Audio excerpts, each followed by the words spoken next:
നമസ്കാരം. നമസ്കാരം. ഇപ്പം 2026 നിയമസഭാ ഇലക്ഷൻ റിസൾട്ട് വരാൻ ഒരു ദിവസം ബാക്കി നിൽക്കുകയുള്ളൂ. അതിനിടയിൽ CPM വലിയ ചർച്ചയിലാണ്. ഇപ്പം പല MLA-മാരെ അവർ വീണ്ടും മത്സരത്തിന് നിർത്തിയിട്ടുണ്ട്. കാരണം പുതിയ മുഖങ്ങൾ വെച്ച് കഴിഞ്ഞാൽ ആ ഒരു പരാജയത്തിൻ്റെ ഭീതി ഉള്ളത് കൊണ്ട് തന്നെ നിലവിലുള്ള MLA-മാരെ വീണ്ടും മത്സരിപ്പിക്കുന്നുണ്ട് പല മണ്ഡലങ്ങളിലും. അപ്പം എങ്ങനെയാണ് ഒരു വിഷയത്തെ മൊത്തത്തിൽ കാണുന്നത്? എത്രയൊക്കെ മണ്ഡലങ്ങൾ പോകാൻ ചാൻസ് ഉണ്ട്? അതുപോലെ തന്നെ പല മന്ത്രിമാരും തോൽക്കാനുള്ള ഒരു അവസ്ഥയും പറയുന്നുണ്ട്. ഇങ്ങനെ ഈ വിഷയത്തെ വിശകലനം ചെയ്യുന്നു. അതായത് കേരളത്തിൽ ഇപ്പോൾ നടന്ന ഇലക്ഷനിൽ 3-4 തരത്തിലുള്ള വേവ് ഉണ്ട്. ഒന്ന്, ഏറ്റവും വലിയ വേവ് ഭരണവിരുദ്ധ വികാരമാണ്. 10 വർഷത്തെ ഭരണം ഏറ്റവും കേരളത്തെ മുടിച്ച് ജനങ്ങളെ മുഴുവൻ വല്ലാതെ വിഷമത്തിലാക്കിയിരിക്കുന്നു. ഇങ്ങനെയൊരു മുഖ്യമന്ത്രി കേരളത്തിൽ ഉണ്ടായിട്ടില്ല. 40 വണ്ടി പോലീസിൻ്റെ സഹായത്തോടെ ദൂർത്തടിച്ച് അദ്ദേഹത്തിന് സ്വന്തം വീട്ടിൽ പോലും ലിഫ്റ്റിൽ കയറാൻ വേണ്ടി ലിഫ്റ്റ് തയ്യാറ് പോലും ഉണ്ട്. ഒന്ന് മുകളിലേക്ക് കയറാൻ പോലും വയ്യ. അദ്ദേഹം ലിഫ്റ്റ് വെക്കണം 25 ലക്ഷം രൂപ ഉപയോഗിച്ചിട്ട്. അപ്പുറത്ത് സ്വിമ്മിംഗ് പൂൾ ഉണ്ടാക്കണം. ഇപ്പുറത്ത് കോടികൾ ചെലവഴിച്ചിട്ടാണ് അദ്ദേഹം യാത്ര ചെയ്യുന്നത്. ജനങ്ങളുമായിട്ട് യാതൊരു ബന്ധവുമില്ല. അദ്ദേഹത്തെ ഒന്ന് നേരിട്ട് പോയി കാണാൻ ആൾക്കാർക്ക് പറ്റില്ല. അങ്ങനെ ഒരു എല്ലാം കൊണ്ടും പൊറുതിമുട്ടി, എല്ലാ വിലക്കയറ്റം ഇങ്ങനെ പൊറുതിമുട്ടിയിരിക്കുന്നു. മാത്രമല്ല സാധാരണ ജനങ്ങൾക്ക് യാതൊരു തരത്തിലും നീതി കിട്ടുന്നില്ല. 6 ലക്ഷം കോടി രൂപയുടെ കടമാണ് കേരളത്തിനുള്ളത്. അങ്ങനെ മൊത്തത്തിൽ ഭരണവിരുദ്ധ വികാരമാണെന്നുള്ളത്. രണ്ടാമത്തേത് പറഞ്ഞാൽ ഈ മന്ത്രിമാർ, പിണറായി വിജയൻ മാത്രമല്ല, പിണറായി വിജയൻ്റെ കൂടെയുള്ള മന്ത്രിമാർക്കെതിരെയും വലിയ തോതിലുള്ള പ്രതിഷേധമാണ് കേരളത്തിലുള്ളത്. പ്രത്യേകിച്ചും ഓരോ മന്ത്രിമാരെ പേരെടുത്ത് ഞാൻ പറഞ്ഞുതരാം. കൂടാതെ ഈ ശബരിമല ഇഷ്യൂ എന്നോടുകൂടിയിട്ടുണ്ടായിട്ടുള്ള വലിയ ഇഷ്യൂ, വിശ്വാസികളുടെ ഒരു വലിയ പ്രശ്നമുണ്ട്. അങ്ങനെ ഓരോ മേഖല എടുത്തു നോക്കിക്കഴിഞ്ഞാലും ഇവരൊന്ന് ഇറങ്ങിപ്പോയാൽ മതി എന്നുള്ളതിലാണ്. അപ്പം ആദ്യം തന്നെ നമ്മൾ മന്ത്രിമാരെടുത്താൽ കേരളത്തിലെ ആദ്യത്തെ മന്ത്രി എന്ന് പറയുന്ന ആരാണ്? വീണ ജോർജാണ്. വീണ ജോർജ് ആരോഗ്യവകുപ്പിൽ കയറിയ ശേഷം കുത്തഴിഞ്ഞതാക്കി അതിനെ നശിപ്പിച്ച് കൈ കൊടുത്തു കഴിഞ്ഞു. ആ മന്ത്രി ആണ്. ദയനീയമായ പരാജയമാണ് അവിടെ ഉണ്ടാകാൻ പോകുന്നത്. ആറന്മുള എന്നുള്ളതാണ് ഏറ്റവും നമ്മൾ അവിടെ നിന്നുള്ള വിവരം. അവിടെ 3 പേരാണ് ത്രികോണ മത്സരമാണുള്ളത്. ഒന്ന് കോൺഗ്രസിൻ്റെ സ്ഥാനാർത്ഥി, രണ്ടാമത് BJP-ൻ്റെ സ്ഥാനാർത്ഥി, മൂന്നാമത്താണ് വീണ ജോർജ്. വീണ ജോർജ് 1-ാം സ്ഥാനത്ത് ഉണ്ടാവില്ല എന്നുള്ളതാണ് ഇപ്പോൾ ഏറ്റവും അധികം. 3-ാം സ്ഥാനത്തായിരിക്കും എന്നുള്ളതാണ് ഏറ്റവും പുതിയ വിവരം. BJP സ്ഥാനാർത്ഥി 2-ാം സ്ഥാനത്ത് വരും എന്നുള്ളതാണ് ആറന്മുളയിൽ നിന്ന് കിട്ടുന്ന വിവരം. അപ്പോൾ അവർ പരാജയം ഒഴിച്ചുകൂടാൻ പറ്റാത്തൊരു ദുരന്തമായിട്ട് LDF-നെ മൊത്തം ബാധിച്ചിരിക്കുകയാണ്. ഒന്നാമത്തെ. പിന്നെ രണ്ടാമത് ശിവൻകുട്ടിയാണ്. ശിവൻകുട്ടി തിരുവനന്തപുരത്ത് നേമം മണ്ഡലത്തിൽ നിന്നാണ് മത്സരിക്കുന്നത്. അദ്ദേഹത്തിൻ്റെ പരാജയം ഏകദേശം ഉറപ്പായി കഴിഞ്ഞിരിക്കുകയാണ്. കഴിഞ്ഞ പ്രാവശ്യം മുരളീധരൻ നിന്നുകൊണ്ട് മാത്രമാണ് നേമത്തിൽ നിന്ന് രക്ഷപ്പെട്ടു പോകുന്നത്. മുരളീധരൻ BJP-ക്ക് അതിന് മുമ്പത്തെ തവണ കിട്ടിയിരുന്ന വോട്ട് തിരിച്ചു പിടിച്ചു, 23,000 വോട്ട് പിടിച്ചു. അങ്ങനെ ആണ് ശിവൻകുട്ടി ജയിച്ചു പോണത്. ശബരിനാഥൻ അത്രത്തോളം ശിവൻകുട്ടി അപേക്ഷിച്ച് പിടിക്കാനുള്ള ഒരു BJP-ക്കാണ് അവിടെ സാധ്യതയുള്ളത് എന്നാണ് ഞാൻ മനസ്സിലാക്കുന്നത്. പിന്നെ മാത്രമല്ല, നാടാർ വോട്ടുകളുടെ ഒരു ഏകീകരണം വന്നതോടുകൂടി അവിടെ ഒരു അട്ടിമറി വിജയം തന്നെയാണ് ഈ ഉണ്ടാകാൻ പോണത്. ചിലപ്പോൾ ശബരിനാഥ് മുന്നോട്ട് വന്നു എന്നുള്ളതാണ് വരുന്നത്. മുസ്ലിം വോട്ടും ഏകീകരിച്ച് ശബരിനാഥൻ പോയി എന്നുള്ള വിവരം കൂടി വരുന്നത്. BJP-ക്കെതിരെ മുസ്ലിം വോട്ടുകൾ കേരളത്തിൽ മുഴുവൻ UDF-ന് അനുകൂലമായിട്ടാണ് നിൽക്കുന്നത്. LDF-ന്റെ ഭാഗത്ത് നിന്ന് മുസ്ലിം ഹിന്ദു വോട്ടുകൾ ഒരുമിച്ച് ഏകീകരിച്ച് അതോടൊപ്പം നാടാർ വോട്ടുകളും നേമത്ത് വലിയ തോതിലുണ്ട്. ഇപ്പോൾ ഈ ഏകീകരണം ഉണ്ടാകുമ്പോൾ അത് വലിയ അട്ടിമറിയായിട്ട് മാറുന്നു എന്നുള്ളതാണ് സത്യം. ഇതേപോലെ തന്നെയാണ് നമ്മുടെ അരുവിക്കരയിലുള്ള കാര്യം. അരുവിക്കരയിൽ UDF സ്ഥാനാർത്ഥി LDF സ്ഥാനാർത്ഥി വളരെ ദയനീയമായ ഒരു പരാജയത്തിലേക്ക് പോകുന്നു എന്നുള്ള വിവരം വരുന്നുണ്ട്. പിന്നെ കാട്ടാക്കടയിൽ ഇപ്പം ബൈജു എന്ന് പറയുന്ന ഒരു സ്ഥാനാർത്ഥിയാണ് ഈ നാടാർ സമുദായത്തിൻ്റെ ഭാഗത്ത് നിന്ന്. അവിടെ സതീഷ് എന്ന് പറയുന്ന ഒരു CPM സ്ഥാനാർത്ഥിയാണുള്ളത്. അവിടെയും വലിയ പരാജയം വരുന്നു എന്നുള്ളതാണ് വരുന്നത്. ഇതേപോലെ തന്നെ തിരുവനന്തപുരത്ത് പിന്നെ നെയ്യാറ്റിൻകര മത്സരിക്കുന്നത് ശക്തൻ നാടാരാണ്. അവിടെ കഴിഞ്ഞ പ്രാവശ്യം ജയിച്ച CPM സ്ഥാനാർത്ഥിയാണ്. അവിടെയും പരാജയമാണ് എന്നുള്ള വിവരമാണ് പുറത്തു വരുന്നത്. പിന്നെ നമ്മൾ വട്ടിയൂർക്കാവ് കഴിഞ്ഞ ശാല ജയിച്ചത് CPM-ന്റെ സ്ഥാനാർത്ഥി പ്രശാന്താണ് ജയിച്ചത്. അവിടെ മുരളീധരനാണ് വിജയിക്കാൻ പോണത്. കഴിഞ്ഞ വർഷം തദ്ദേശ സ്വയംഭരണ തെരഞ്ഞെടുപ്പിൽ വട്ടിയൂർക്കാവിൽ BJP-ക്ക് ഭൂരിപക്ഷം ഉണ്ടെങ്കിലും മുരളീധരൻ വന്നതോടുകൂടിയിട്ട് അവിടെ ഉറപ്പായിട്ടും മുരളീധരൻ ജയിക്കുമെന്നുള്ളത് കൃത്യമായി വന്നിരിക്കും. അവിടെ പ്രശാന്ത് 3-ാം സ്ഥാനത്തേക്ക് പോവും. 2-ാം സ്ഥാനത്ത് ശ്രീലേഖ IPS ആയിരിക്കും എന്നുള്ളതാണ് വരുന്നത്.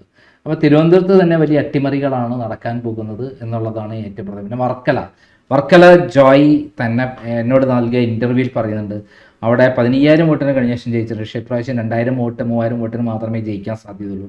അവിടെ വർക്കല കഹാറാണ് സ്ഥാനാർത്ഥിയായി വന്നിരിക്കുന്നത്.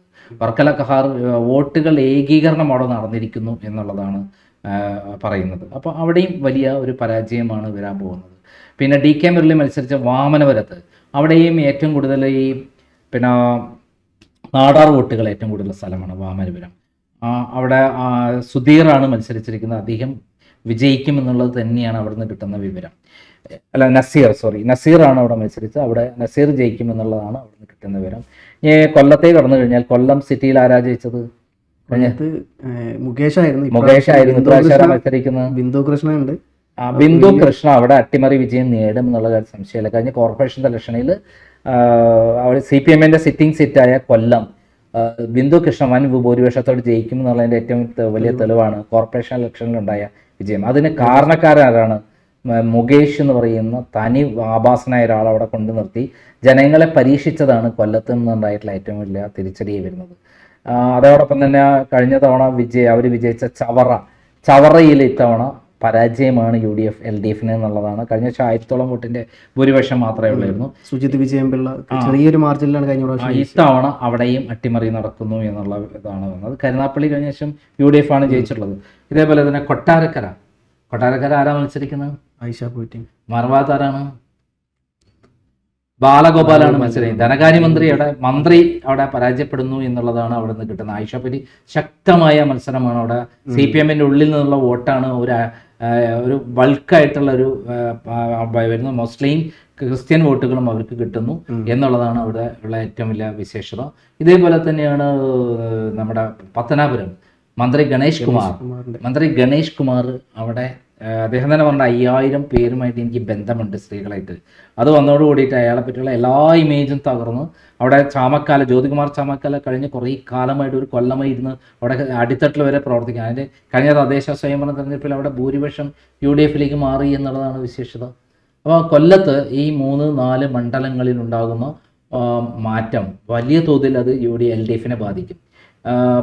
നമ്മുടെ ആലപ്പുഴയിൽ കടന്നു കഴിഞ്ഞാൽ നമ്മുടെ ആലപ്പുഴയിലെ ഏറ്റവും വലിയ അട്ടിമറി നടക്കാൻ നമ്മുടെ അമ്പലപ്പുഴയാണ്. കഴിഞ്ഞ വർഷം CPM സലീം ജയിച്ച സ്ഥലമാണ്. അവിടെ മുൻ മന്ത്രിയായ G. സുധാകരൻ വിജയിക്കാൻ പോണു എന്നുള്ളതാണ് ഏറ്റവും പ്രധാനപ്പെട്ട കാര്യം. അതേപോലെ ആലപ്പുഴയിൽ കഴിഞ്ഞ പ്രാവശ്യം തുടർച്ചയായി ജയിച്ചുകൊണ്ടിരിക്കുന്നത് LDF ആണ്. അവിടെ ഇത്തവണത്തെ ഒരു KSU നേതാവാണ് അവിടെ മത്സരിക്കുന്നത്. അദ്ദേഹം അവിടെ വിജയിക്കുന്നു എന്ന് മാത്രമല്ല, അരൂരിൽ ഷാനിമോൾ ഉസ്മാൻ ആണ് അവിടെ വളരെ മുന്നിലാണ് എന്നുള്ള വിവരമാണ് നമുക്ക് കിട്ടുന്നത്. ഹരിപ്പാട് നമുക്കറിയാം ഏറ്റവും വലിയ അട്ടിമറി അവിടെ നടക്കാൻ പോണ എവിടെ അറിയാമോ? പ്രതിഭയുടെ പരാജയമായിരിക്കും. പ്രതിഭയ്ക്കെതിരെ ആരാ മത്സരിക്കുന്നത്? ലിജു ആണ് മത്സരിക്കുന്നത്. ലിജു ആണ് മത്സരിക്കുന്നത്. അപ്പം ലിജു അവിടെ നിന്ന് വിജയിക്കും എന്ന് കൃത്യമായിട്ട് തന്നെ ഇൻഫർമേഷൻ പുറത്തു വന്നു കഴിഞ്ഞു. അത് തീർച്ചയായിട്ടും ഈ 3 സ്ഥലം കൂടെ തിരുവനന്തപുരം, കൊല്ലം, ആലപ്പുഴയിലെ കൂടെ തന്നെ CPM-ന്റെ LDF-ന്റെയും ഏകദേശം 15ഓളം MLA-മാരുടെ കാര്യമാണ് നമ്മളിപ്പം പറഞ്ഞിട്ടുള്ളത്. ഇനിയിപ്പോൾ നേരെ നമ്മൾ പത്തനംതിട്ടയിൽ കടന്നു കഴിഞ്ഞാൽ ആറന്മുള നമ്മൾ പറഞ്ഞു കഴിഞ്ഞു. അവിടെ തന്നെ ബാക്കി 4 മണ്ഡലങ്ങൾ കോന്നിയിൽ ആരാണ് അവിടെ മത്സരിക്കുന്നത്? ജനീഷാണ്. ജനീഷ് എന്ന് പറഞ്ഞാൽ CPM-ന്റെ ഏറ്റവും ധിക്കാരിയായ ഒരു നേതാവാണ്. അദ്ദേഹമാണ് വനംവകുപ്പിൽപ്പെട്ട ഒരു ഉദ്യോഗസ്ഥന്മാരുടെ അവിടെ കയറി തട്ടിക്കളയും കൊന്നുകളയും എന്നൊക്കെ ഭീഷണിപ്പെടുത്തിയത്. അദ്ദേഹം വളരെ ദയനീയമായ അവസ്ഥയിലാണ് കോന്നിയിലുള്ളത്. കഴിഞ്ഞ തദ്ദേശ സ്വയംഭരണ തെരഞ്ഞെടുപ്പിലും അവിടെ വളരെ ദയനീയമായ അവസ്ഥയും. പിന്നെ അടൂര് ആരെ സ്ഥാനാർത്ഥി അറിയാമോ? കഴിഞ്ഞ വർഷം വരെ എല്ലാ കാലത്തും CPI അട്ടിമറി വിജയം നേടിയിട്ടുള്ള നമുക്കറിയാം ഡെപ്യൂട്ടി സ്പീക്കർ സ്ഥിരമായി വിജയിക്കുന്ന ഒരു സ്ഥലമാണ് അടൂര്. അടൂരിൽ ഇപ്രാവശ്യം ശാന്തകുമാർ എന്ന് പറയുന്ന ഒരു സ്ഥാനാർത്ഥിയാണ് വന്നിരിക്കുന്നത്. അദ്ദേഹം 35,000-ഓളം അംഗബലമുള്ള പിന്തുണയുള്ള ഒരു സമുദായത്തിന്റെ നേതാവാണ്. അദ്ദേഹം ഭയങ്കര പൊട്ടിക്കരച്ചിലൊക്കെ നടത്തിയിരുന്നു ഈ അടുത്ത കാലത്ത്. കാരണം അദ്ദേഹത്തെ പറ്റി കുറേ ആരോപണങ്ങൾ, ഒരു കൊലപാതകമാണെന്നൊക്കെ പറഞ്ഞ വലിയ പ്രചരണമൊക്കെ നടത്തുകയുണ്ടായി. അവിടെ അദ്ദേഹത്തിന്റെ വിജയം ഉറപ്പായിരിക്കുകയാണ്. CPI-യുടെ സീറ്റാണ് അവിടെ നഷ്ടപ്പെടാൻ പോകുന്നത്. ഇതേപോലെ റാന്നിയിൽ അവിടെ ഒരു കേരള കോൺഗ്രസിന്റെ സീറ്റാണ്. അവിടെയും കോൺഗ്രസിന്റെ സ്ഥാനാർത്ഥിയാണ് അവിടെ സ്ഥാനാർത്ഥിയായിട്ട് വന്നിരിക്കുന്നത്. അവിടെയും UDF-നാണ് വിജയം എന്നുള്ളത് ഉറപ്പിച്ച് തന്നെ പറയാൻ പറ്റും. പിന്നെ നമ്മൾ മന്ത്രിയുടെ കാര്യം പറയുകയാണെങ്കിൽ വാസവൻ എവിടെയാണ് മത്സരിക്കുന്നത്? ഏറ്റുമാനൂർ കോട്ടയത്ത് വളരെ ക്ലിയർ ആയിട്ട് അവിടെ മത്സരിക്കുന്ന നാട്ടകം സുരേഷാണ്. കോട്ടയം ജില്ലാ കോൺഗ്രസ് പ്രസിഡന്റാണ് നാട്ടകം സുരേഷ്. അവിടെ എന്നുള്ള വിവരങ്ങൾ പ്രകാരം വളരെ ദയനീയമായ സ്ഥിതിയാണ് അദ്ദേഹത്തിനുള്ളത്. അദ്ദേഹമാണ് ഈ ശബരിമല കൊള്ളയുടെ യഥാർത്ഥ ആസൂത്രകൻ. പിണറായി വിജയൻ പറയുന്ന മാതിരി എവിടെ കൊള്ള ചെയ്യണമെങ്കിൽ അതിനനുസരിച്ച് നിൽക്കുന്ന ഒരു തട്ടിപ്പ് വിവരൻ. മുമ്പ് അദ്ദേഹം ആരായിരുന്നു അറിയാമോ? ഒരു കള്ള് ഷാപ്പ് നടത്തുന്ന ഒരാളായിരുന്നു. കള്ള് ഷാപ്പിലെ ജോലി എന്നാണ് അദ്ദേഹം എല്ലാ കുരുട്ട് വിദ്യകളും പഠിച്ചു വെച്ചിരിക്കുന്നത്. അദ്ദേഹം എളംകുളം ബാങ്ക് തട്ടിപ്പിലെ യഥാർത്ഥ വില്ലനാണ്. അയാളാണ് യഥാർത്ഥ അക്യൂസ്ഡ്. കോടിക്കണക്കിന് രൂപയാണ് തട്ടിപ്പ് നടത്തിയിട്ടുള്ളത്. പിന്നെ നമ്മളെ സംബന്ധിച്ചിടത്തോളം കഴിഞ്ഞ തവണ ജയിച്ചുള്ള സ്ഥലമാണ് അവർ ഈരാറ്റുപേട്ടയല്ല പൂഞ്ഞാറിൽ കളത്തിങ്കൽ എന്ന് പറയുന്ന ജേക്കബ് ജോസഫ് കളത്തിപ്പറമ്പിൽ എന്ന് പറയുന്ന ആളായിരുന്നു കഴിഞ്ഞ വർഷം ജയിച്ചിരുന്നെങ്കിൽ പ്രൊഫസർ സജി എന്ന് പറയുന്ന ആളാണ് പൂഞ്ഞാറിൽ മത്സരിക്കുന്നത്. അവിടെ PC ജോർജിന്റെ നാടാണ്. ഇത്തവണ PC ജോർജ് ആയിരിക്കും അവിടെ 2ാം സ്ഥാനത്ത് വരിക എന്നുള്ളതാണ് വരുന്നത്. ഇതേപോലെ തന്നെ എന്നാണ് നമ്മൾ അവരുടെ കൂടെ ഉറപ്പിച്ച് നിന്നിരുന്ന സീറ്റാണ് വൈക്കം. ഇപ്രാവശ്യം CPIയുടെ ഉറച്ച സീറ്റായിരുന്നു. അവിടെ ഭയങ്കര മത്സരവുമാണ്, ദയനീയമായിട്ടുള്ള പരാജയമാണ് LDFന് എരന്നു വാങ്ങാൻ നിൽക്കുന്നത് എന്നുള്ളതാണ് അവിടുന്ന് വരുന്നത്. പിന്നെ അതേപോലെ തന്നെയാണ് കാഞ്ഞിരപ്പള്ളി, അവർക്ക് സിറ്റിംഗ് സീറ്റാണ്, ജയരാജൻ മത്സരിക്കുന്നത്, ഡോക്ടർ ജയരാജൻ. അവിടെ ഇത്തവണ UDF 100% വിജയം ഉറപ്പിച്ച് കാര്യങ്ങൾ പുറത്തു വന്നിരിക്കുകയാണ്. അപ്പോൾ കോട്ടയത്തെ സംബന്ധിച്ചിടത്തോളം കോട്ടയത്തെ 9 സീറ്റുകളിൽ 9 സീറ്റും ജയിക്കുമെന്നാണ് അവിടെ നിന്ന് നാട്ടകം സുരേഷ് പറഞ്ഞിട്ടുള്ളത്, ചാണ്ടിയമ്മനും പറഞ്ഞിട്ടുള്ളത്. നമ്മൾ കോട്ടയം കഴിഞ്ഞ് നമ്മൾ അവിടുത്തെ മന്ത്രി വാസവന്റെ സ്ഥിതി കഷ്ടമാണ്. ഇനി ഇടുക്കിയിലേക്ക് കയറി കഴിഞ്ഞാൽ ഇടുക്കിയിൽ എല്ലാ കാലത്തും CPMന്റെ ശക്തി കേന്ദ്രമായിരുന്ന സ്ഥലമാണ് ഏത്? ഉടുമ്പൻചോല. അവിടെ ആരാണ് സ്ഥിരം മന്ത്രി? അവിടെ ജയിച്ചു പോരാറ് MM മണിയാണ്. MM മണിയുടെ സീറ്റിൽ ഇത്തവണ സേനാപതി എന്ന് പറയുന്ന പേരുള്ള ഒരു കോൺഗ്രസ് സ്ഥാനാർത്ഥിയാണ് നിൽക്കുന്നത്. സേനാപതി എന്ന് പറയുന്ന ഒരു പേരുള്ള സർനെയിമിനുള്ള അദ്ദേഹം വളരെ മുന്നിലാണെന്നുള്ളതാണ് അവിടെ CPMനെ ഞെട്ടിക്കുന്ന കാര്യം. ഇതേപോലെ തന്നെയാണ് പീരുമേട് സോമൻ എന്ന് പറയുന്ന ഒരാളാണ് CPIയുടെ സ്ഥാനാർത്ഥി. അവിടെയും ഇത്തവണ അട്ടിമറി വിജയം നടക്കുന്നു എന്നുള്ളതാണ് ക്ലീനായിട്ട് CPMന്റെ ഈ റിപ്പോർട്ടിൽ തന്നെ പറയുന്നത്. ഇത് കഴിഞ്ഞപ്പോൾ എറണാകുളത്തേക്ക് കടന്നു കഴിഞ്ഞാൽ എറണാകുളത്ത് കോതമംഗലമാണ് അവർ കഴിഞ്ഞ വർഷം ജയിച്ചുള്ള സ്ഥലം. കോതമംഗലത്ത് ഇത്തവണ കഴിഞ്ഞ തവണ തോറ്റ പേര് മറന്നു, അദ്ദേഹത്തിന്റെ പേര് മറന്നു. അവിടെ കേരള കോൺഗ്രസും ജോസഫ് ഗ്രൂപ്പിന്റെ നേതാവാണ് അവിടെ നിന്ന് ജയിക്കുക എന്നുള്ളത് കൃത്യമായിട്ട് പുറത്തു വന്നിരിക്കുകയാണ്. ഇതേപോലെ തന്നെയാണ് നമ്മുടെ രാജീവ് ആരാണ്? മന്ത്രി രാജീവ് എവിടെ മത്സരിക്കുന്നത്? എവിടെ മത്സരിക്കുന്നത്? കളമശ്ശേരി. അവിടെ ഗഫൂർ എന്ന് പറയുന്ന സ്ഥാനാർത്ഥി, അതായത് മുമ്പത്തെ മുസ്ലിം ലീഗ് മന്ത്രിയുടെ മകനാണ്. അപ്പോൾ അദ്ദേഹത്തിന്റെ മകനാണ് അവിടെ ഗഫൂർ ഇപ്രാവശ്യം അട്ടിമറി വിജയം അവിടെ നേടും എന്നുള്ളത് മാത്രമല്ല, നമുക്ക് വേറെ സ്ഥാനത്ത് അവർ ജയിച്ചിട്ടുള്ളത് കൊച്ചിയിലാണ്. കൊച്ചിയിൽ ആരാ കോൺഗ്രസിന്റെ സ്ഥാനാർത്ഥി? മുഹമ്മദ് ഷിയാസ്. അവിടെ മാക്സിയാണ് മത്സരിക്കുന്നത്. മാക്സി കഴിഞ്ഞ പ്രാവശ്യം ജയിച്ചതാണ്, കുറച്ചായിട്ട് 2 പ്രാവശ്യം ജയിച്ചതാണ്. അവിടെ ഇത്തവണ ദയനീയമായ പരാജയമാണ്. ഒരു 15,000 വോട്ടിൽ മേധ ഭൂരിപക്ഷത്തോടെ ഷിയാസ് അവിടെ വിജയിക്കും എന്നുള്ളത് കൃത്യമായിട്ടുള്ള റിപ്പോർട്ട് CPMന്റെ കൈവശം തന്നെയുണ്ട്. എറണാകുളം ജില്ലയിൽ കഴിഞ്ഞ വർഷം എത്ര സീറ്റ് CPM ജയിച്ചിട്ടുണ്ട്? LDF ജയിച്ചിട്ടുണ്ട് 5 seat. എത്ര സീറ്റുണ്ട് എറണാകുളത്ത്? മൊത്തം 14 സീറ്റുണ്ട്. ഈ 14 സീറ്റിൽ 5 സീറ്റ് ആയിരുന്നു കഴിഞ്ഞ വർഷം നേടിയിരുന്നത്. ഇത്തവണ LDF ഒറ്റ സീറ്റ് കിട്ടാൻ പോകുന്നില്ല. അതിൽ ഏറ്റവും പ്രധാനപ്പെട്ട സീറ്റ് എന്ന് പറയുന്നത് ഇവിടെ PV ശ്രീനിജൻ ജയിച്ച ആരാണ്? മുമ്പത്തെ ചീഫ് ജസ്റ്റിസ് KG ബാലകൃഷ്ണന്റെ മരുമകനാണ്. അദ്ദേഹം കുന്നത്ത് നാട്ടിലാണ് മത്സരിക്കുന്നത്.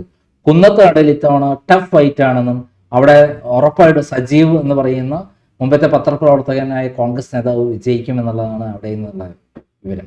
ഇതേപോലെ തൃശ്ശൂരാണ് ഇങ്ങോട്ടും വലിയ അട്ടിമറികൾ നടക്കുന്നത്. 1-2 അട്ടിമറികളൊന്നുമല്ല, വലിയ അട്ടിമറികൾ നടക്കുന്ന ഒരു സ്ഥലമാണ് തൃശ്ശൂർ ജില്ലയെ സംബന്ധിച്ചിടത്തോളം. കഴിഞ്ഞ ആഴ്ച തൃശ്ശൂർ ടൗണിൽ നിന്ന് ആരാ ജയിച്ചത്? CPIയുടെ സ്ഥാനാർത്ഥിയാണ്. ഇത്തവണ രാജൻ പല്ലൻ എന്ന് പറയുന്ന സ്ഥാനാർത്ഥിയാണ്. അവിടെയാണ് പത്മജ വേണുഗോപാൽ മത്സരിക്കുന്നത്. ആലങ്കോട് എന്നുള്ള ഒരു പേര് മറന്നു. അവിടെ അദ്ദേഹമാണ് മത്സരിക്കുന്നത്. CPIയുടെ സ്ഥാനാർത്ഥി, പുതിയ സ്ഥാനാർത്ഥിയാണ്. അവിടെ ഉറപ്പായിട്ടും ആര് ജയിക്കുന്ന പറയുന്നത്? UDF ജയിക്കുന്നതാണ് പറയുന്നത്. അദ്ദേഹം മിനിമം ഒരു 15,000 വോട്ടിന് ജയിക്കുന്നതാണ്. കഴിഞ്ഞ കോർപ്പറേഷൻ ഇലക്ഷനിലാണെങ്കിൽ തൃശ്ശൂരിൽ വൻ ഭൂരിപക്ഷത്തിനാണ് കോൺഗ്രസ് ജയിച്ചിട്ടുള്ളത്. അതോടൊപ്പം തന്നെയാണ് നമ്മുടെ മണലൂരിൽ കഴിഞ്ഞ ശേഷം ജയിച്ചത്. മണലൂരിൽ കഴിഞ്ഞ ശേഷം CPM ജയിച്ചത്. അവിടെ ഇപ്രാവശ്യം രവീന്ദ്രനാഥ് മുൻ മന്ത്രിയാണ് മത്സരിക്കുന്നത്. അവിടെ മത്സരിക്കുക പ്രതാപൻ എന്ന് പറയുന്ന കോൺഗ്രസ് നേതാവാണ്. അവിടെ ഉറപ്പായിട്ടും UDF ജയിക്കും എന്നുള്ളതാണ്. പിന്നെ ഗുരുവായൂർ കഴിഞ്ഞ ശേഷം ജയിച്ചിട്ടുള്ളത് LDF ആണ്.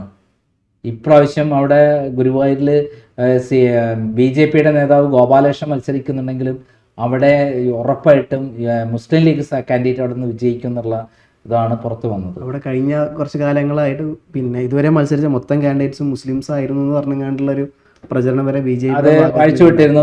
ഗുരുവായൂരിൽ വരെ അടിച്ചായിരുന്നു. ഗുരുവായൂർ അമ്പലത്തിൽ കയറാൻ പറ്റാത്ത ആൾക്കാരാണ് ഇവരെല്ലാവരും പറഞ്ഞിട്ട് പോലും ഒരു ജാതീയമായ വർഗീയപരമായ കാര്യങ്ങളൊക്കെ അവിടെ ഉണ്ടായിരുന്നു. ഇപ്പൊ തൃശ്ശൂരിനെ സംബന്ധിച്ചിടത്തോളം മന്ത്രി രാജൻ ചിലപ്പോൾ രക്ഷപ്പെടാൻ നിന്നത്. അദ്ദേഹം എവിടെയാണ് മത്സരിക്കുന്നത്? അദ്ദേഹം ഒല്ലൂരാണ് മത്സരിക്കുന്നത്. അദ്ദേഹം ജയിക്കുന്നതാണ് പറയുന്നത്. ആദ്യം CPI പറഞ്ഞു അവിടെ ജയിക്കാൻ സാധ്യത കുറവാണ്, പിന്നീട് ജയിക്കുന്നു പറഞ്ഞു. എന്തെങ്കിലും ആവട്ടെ. എന്തായാലും തൃശ്ശൂരിൽ ഇപ്രാവശ്യം 7 സീറ്റുകളിൽ LDF തോൽക്കുമെന്നാണ്. കഴിഞ്ഞ ശേഷം 13 സീറ്റിൽ 1 സീറ്റ് മാത്രമേ ജയിച്ചത്. ഏത് സീറ്റ് അറിയാമോ? ചാലക്കുടി സീറ്റ് മാത്രമാണ് കഴിഞ്ഞ ശേഷം ജയിച്ചത്. ഇത്തവണ ചാലക്കുടി മാത്രമല്ല 7 സീറ്റിൽ ജയിക്കും എന്നുള്ളതാണ് LDF തന്നെ വിലയിരുത്തിയുള്ളത്. എത്ര സീറ്റുണ്ട് മൊത്തം തൃശ്ശൂരിൽ? 13 സീറ്റുണ്ട്. ഇനി പാലക്കാട് കഴിഞ്ഞാൽ പാലക്കാട് ഒരു വലിയ മന്ത്രി തോൽക്കാൻ പോവാണ്. അതാണ് വലിയ മന്ത്രി എം പി രാജേഷ് തദ്ദേശ സ്വയംഭരണ വകുപ്പ് മന്ത്രിയൊക്കെയാണ്.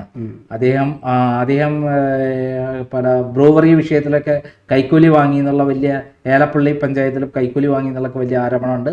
അദ്ദേഹത്തിന്റെ ഭാര്യയെ മഹാത്മാഗാന്ധി യൂണിവേഴ്സിറ്റിയിലെ ഇല്ലീഗലായിട്ട് ജോലിക്ക് പ്രവേശിപ്പിച്ചു എന്നുള്ള ആരോപണമുണ്ട്. അദ്ദേഹം അവിടെ നിന്ന് VT ബലറാമിനോട് ഉറപ്പായി തോൽക്കും എന്നുള്ളതാണ് പുറത്തു വരുന്നത്. ഇതേപോലെ തന്നെ CPIയുടെ ഒരു കേന്ദ്രമായി മാറിയിരുന്ന പട്ടാമ്പി ഇത്തവണ അവിടെ UDF ആണ് വിജയിക്കാൻ പോകുന്നു എന്നുള്ളതാണ് കിടന്നത്. ചിറ്റൂര് നമുക്കറിയാം. അവിടെ മന്ത്രി ആരായിരുന്നു നേരത്തെ അവിടെ മത്സരിച്ചിരുന്നത്? കൃഷ്ണൻകുട്ടി വിദ്യുച്ഛക്തി മന്ത്രിയായിരുന്നു. അദ്ദേഹം ഇത്തവണ മാറി. മുരുകദാസ് എന്നുള്ള ആളാണ് മത്സരിക്കുന്നത്. ചിറ്റൂര് മുമ്പത്തെ അച്യുതൻ എന്ന് പറയുന്ന MLAയുടെ മകനാണ് ഇപ്പോൾ മത്സരിച്ചത്. അപ്പോൾ അദ്ദേഹം വിജയിക്കുമെന്നുള്ളതാണ് ഇപ്പോൾ ഏറ്റവും ലേറ്റസ്റ്റ് ആയ വിവരങ്ങൾ. അതേപോലെ കോങ്ങാട് CPMന്റെ ഒരു ശക്തി കേന്ദ്രമായിരുന്നു. അവിടെയും പ്രാവശ്യം അട്ടിമറി വിജയം UDF നേടാൻ പോകുന്നു എന്നുള്ളതാണ്. മലമ്പുഴ ആണ്. പക്ഷെ നമുക്ക് പറയാൻ പറ്റില്ല, ടഫ് ഫൈറ്റ് ആണെന്നാണ് ഞാൻ അവിടെ മനസ്സിലാക്കുന്നത്. അട്ടിമറി വിജയം നേടാനൊക്കെ സാധ്യതയുണ്ട് എന്നുള്ളതാണ് മനസ്സിലാക്കുന്നത്. ഇനി നമ്മൾ മലപ്പുറത്തേക്ക് കഴിഞ്ഞാൽ ഒറ്റപ്പാലത്ത് PK ശശി ടഫ് ഫൈറ്റ് ആണ്. ആര് വിജയിക്കും തോൽക്കും നമുക്ക് പറയാൻ പറ്റാത്ത അവസ്ഥയാണെന്നാണ് ഞാൻ അവിടെ മനസ്സിലാക്കുന്നത്. പിന്നെ നമ്മൾക്ക് മനസ്സിലാക്കുന്നത് ഇവിടെ മലപ്പുറത്ത് KT ജലീൽ എവിടെയാണ് മത്സരിക്കുന്നത്? തവന്നൂർ ആരാപ്പം കോൺഗ്രസ് സ്ഥാനാർത്ഥി? ജോയ് ആണ് മത്സരിക്കുന്നത്. അവിടെ ജില്ലാ പ്രസിഡന്റ് ജോയ് ആണ് മത്സരിക്കുന്നത്. ഉറപ്പായിട്ടും അവിടെ അട്ടിമറി വിജയം നടക്കുന്നു എന്നുള്ളതാണ് അവിടെ നിന്നുള്ള വിവരം. മാത്രമല്ല ഇവിടെ നമ്മുടെ മന്ത്രി അബ്ദുറഹിമാൻ കഴിഞ്ഞ വർഷം നിന്ന് താന്നൂരിൽ നിന്ന് കാലം മാറി തിരൂരിൽ പോയി നിൽക്കുകയാണ്. ഉറപ്പായിട്ടും തോൽക്കുക. അത് എന്തുകൊണ്ടാണ് തോൽക്കുന്നത് അറിയാമോ? അർജന്റീനയെ ഇവിടെ കൊണ്ടുവന്ന് മത്സരിപ്പിക്കുന്നു എന്ന് പറഞ്ഞ് പറ്റിച്ച് ഫുട്ബോൾ പ്രേമികളൊക്കെ ആക്കി പറ്റിച്ചതിന്റെ പേരിലാണ് അദ്ദേഹത്തിന് അവിടുന്ന് മാറിന് തിരൂരിലധികം ദയനീയമായി തോൽക്കും എന്നുള്ള കാര്യമാണ് വരുന്നത്. ഇനി കോഴിക്കോടേക്ക് കടന്നാൽ കോഴിക്കോട് നമ്മുടെ മുഹമ്മദ് റിയാസിന്റെ സ്ഥിതി വളരെ ദയനീയമാണെന്നും അദ്ദേഹം തോൽക്കാൻ പോണോ എങ്ങനെ ബേപ്പൂരിൽ നിന്ന് ആരോടാ തോൽക്കാൻ പോണ്? PV അൻവറിനോടാണ് വളരെ ദയനീയമായി തോൽക്കാൻ പോണെന്നുള്ള ഇതുള്ളത്. ഇതേപോലെ തന്നെയാണ് നമ്മുടെ ശശീന്ദ്രൻ എവിടെയാണ് മത്സരിക്കുന്നത്? എലത്തൂരാണ് മത്സരിക്കുന്നത്. അദ്ദേഹത്തെ പോലെ ഇത്രയും വൃത്തികെട്ടവനായ ഒരു വേറൊരു മന്ത്രി ഉണ്ടായിട്ടില്ല. അദ്ദേഹം വയസ്സായി എഴുന്നേറ്റെടുക്കാൻ പറ്റില്ല, പിണറായി വിജയനെ പോലെ. എന്നാലും മത്സരിക്കണം എന്ന് പറഞ്ഞിട്ട് കോൺഗ്രസ് തന്നെ അയാൾ പിടിച്ച് പുറത്താക്കിയതാണ്. എന്നാലും പിണറായി വിജയന്റെ സ്വാധീനത്തിൽ നിൽക്കുന്ന ആ ഉറച്ച മണ്ഡലമാണ് എലത്തൂര്. ബേപ്പൂരിൽ പോലെ തന്നെ CPMന്റെ. പക്ഷെ അവിടെ ദയനീയമായുള്ള പരാജയമാണ് വരാൻ ബേപ്പൂരിൽ കഴിഞ്ഞ ബാലുശ്ശേരി എല്ലാ കാലത്തും CPMന്റെ ശക്തി കേന്ദ്രമായ അവിടെ കഴിഞ്ഞ വർഷത്തെ തദ്ദേശ സ്വയംഭരണ തെരഞ്ഞെടുപ്പിൽ 15,000 വോട്ടിന്റെ ഭൂരിപക്ഷമാണ് UDFനുള്ളത്. അവിടെയും ദയനീയമായിട്ടുള്ള ഒരു പരാജയമാണ് വരാൻ പോകുന്നത് എന്നുള്ളതാണ് പുറത്തു വന്നത്. അതായത് ബാലുശ്ശേരി ആരവിടെ നിൽക്കുന്നത്? സച്ചിൻ ദേവ് ആരുടെ ഭർത്താവാണ്? ആര്യയുടെ ഭർത്താവാണ്. അവിടെ തന്നെ നാദാപുരം നമുക്കറിയാം എന്നും CPIയുടെ കൂടെ നിൽക്കുന്ന സ്ഥലമാണ്. പക്ഷെ അവിടെ ഇപ്രാവശ്യം അഭിജിത്താണ് മത്സരിക്കുന്നത്. അവിടെ വിജയൻ എന്ന് പറയുന്ന CPI സ്ഥാനാർത്ഥിയായിരുന്നു കഴിഞ്ഞ വർഷം അവർ മത്സരിച്ചത്. അവിടെയും വളരെ മോശമായ സ്ഥിതിയാണ്, അവിടെയും തോൽക്കുമെന്നുള്ളതാണ്. ഇതേപോലെ തന്നെ പ്രവീൺ മത്സരിക്കുന്ന കൊയിലാണ്ടിയിലും 100% വിജയിക്കുമെന്നുള്ള വിവരമാണ് പുറത്തു വരുന്നത്. ഏറ്റവും വലിയ രസമുള്ള സ്ഥലമാണ് പേരാമ്പ്ര. പേരാമ്പ്ര ആരാ മത്സരിക്കുന്നത്? നമ്മുടെ TP രാമകൃഷ്ണനാണ് മത്സരിക്കുന്നത്, LDFന്റെ കൺവീനർ. അവിടെ വലിയൊരു പരാജയം, അധികം പ്രായമില്ലാത്തൊരു പെൺകുട്ടി ഫാത്തിമ തസ്ലീമ അങ്ങനെ എന്താ പേര്, അവരാണ് അവിടെ ഇളക്കി മറിച്ചിരിക്കുന്നു എന്നുള്ളതാണ് സ്ഥിതി. അവിടെ ഈ ഷാഫി പറമ്പിലൊക്കെ വന്ന പതിനായിരക്കണക്കിന് ആൾക്കാർ അവിടേക്ക് ഒഴുകിയെത്തി എന്നുള്ളതാണ്. ഇനിയിപ്പം വയനാട്ടിലേക്ക് കടന്നാൽ അവിടെ വയനാട്ടിലൊരു മന്ത്രിയുണ്ട്, അയാളുടെ പേരെന്താണ്? OR കേളുവാണ് മന്ത്രി. OR കേളു എവിടെയാണ് നിൽക്കുന്നത്? മാനന്തവാടിയാണ്. മാനന്തവാടിയിൽ OR കേളു തോൽക്കും എന്ന് കൃത്യമായിട്ട് CPM തന്നെ വിലയിരുത്തിയിരിക്കുകയാണ് മാനന്തവാടിയിൽ നിന്ന്. പിന്നെ അങ്ങോട്ട് കയറുന്നത് നമ്മൾ നേരെ കണ്ണൂർക്കാണ് കയറുന്നത്. കണ്ണൂരിൽ നമ്മളെ ശൈലജനെ കൊണ്ടിട്ടിരിക്കുന്ന തന്നെ എന്തിനാ? തോൽപ്പിക്കാൻ വേണ്ടിയിട്ട്. എവിടെ? KCC പ്രസിഡന്റ് പേരാവൂരിലാണ് കൊണ്ടിട്ടിരിക്കുന്നത്. അവിടെ തോൽവിയെ ഉറപ്പല്ല. വേറൊരു മന്ത്രി ഉണ്ട്, ആരാണ്? കടന്നപ്പള്ളി രാമേന്ദ്രൻ. എവിടെയാണ് നിൽക്കുന്നത്? കണ്ണൂരിലാണ് മത്സരിക്കുന്നത്. കണ്ണൂർ ടൗണിൽ തന്നെയാണ് മത്സരിക്കുന്നത്. അവിടെ TR മോഹനോടാണ് ഏറ്റുമുട്ടി നിൽക്കുന്നത്. അവിടെ തോൽക്കും എന്നുള്ളത് വളരെ ക്ലിയർ ആയിട്ടുള്ള ഒരു സംഭവമാണ്. കണ്ണൂർ എന്നുള്ള ഈ 2 പേരും, പിന്നെ പിണറായി വിജയനാണ്. പിണറായി വിജയൻ വിജയിക്കില്ല എന്നുള്ള ഒരു ടഫ് ഫൈറ്റാണ്. പക്ഷെ ജയിക്കും എന്നുള്ളത് തന്നെയാണ് പറയുന്നത്. അബ്ദുൾ റഷീദാണ് അവിടെ സ്ഥാനാർത്ഥി. ഭൂരിപക്ഷം കുറവാകുന്നേ. അപ്പൊ ഈ വിധത്തിൽ നോക്കിക്കഴിഞ്ഞാൽ തിരുവനന്തപുരം മുതൽ കാസർഗോഡ് വരെയുള്ള ഏകദേശം 10-35 സീറ്റുകൾ CPMന്റെ ശക്തി കേന്ദ്രങ്ങളിൽ ദയനീയ പരാജയം, മന്ത്രിമാരടക്കമുള്ള ആളുകളുടെ ദയനീയമായുള്ള പരാജയമാണ് നമ്മുടെ മുന്നിലുള്ളത്. അത് തീർച്ചയായും CPMന്റെ ഇവരുടെ പരാജയം ഉറപ്പായിട്ടും ഈ വരുന്ന ഇലക്ഷനിൽ ബാധിക്കും. അവർ കഴിഞ്ഞ വർഷം ടോട്ടൽ സീറ്റ് എത്രയാണ് കോൺഗ്രസ് LDFന്? 99. 35 സീറ്റ് കുറഞ്ഞാൽ എത്രയായി? 4 സീറ്റിലേക്ക് ചുരുങ്ങും. ഈ 64 എന്നൊക്കെ പറയുന്നത് അതുകൊണ്ടാണ്. CPMന് LDFന് ഏറ്റവും കൂടുതൽ കിട്ടാൻ പോണത് 64 എന്നുള്ള സംഖ്യയിലേക്ക് ചുരുങ്ങുന്നത്. ഈ 35 സീറ്റുകൾ ഉറപ്പായിട്ട് തോൽക്കുന്നതാണ്. പക്ഷേ ഇതൊന്നല്ല, ഒരു വലിയ വേവാണ് കേരളത്തിലുള്ളത്. ചിലപ്പോൾ 140 സീറ്റ് അടിച്ചു പോകാവുന്ന വലിയൊരു കൊടുങ്കാറ്റാണ്. ഭരണവിരുദ്ധ വികാരമാണ്, പിണറായി വിരുദ്ധ വികാരമാണ്, മുസ്ലിം ഹിന്ദു പോളറൈസേഷനാണ് ഉണ്ടായിരിക്കുന്നത്. അപ്പം ഈ വിധത്തിലൊക്കെ ഒരു വലിയ പരാജയമാണ് LDFനെ അഭിമുഖീകരിക്കുന്നത്. അതാണ് അവരാകെ പേടിച്ചിരിക്കുന്നത്.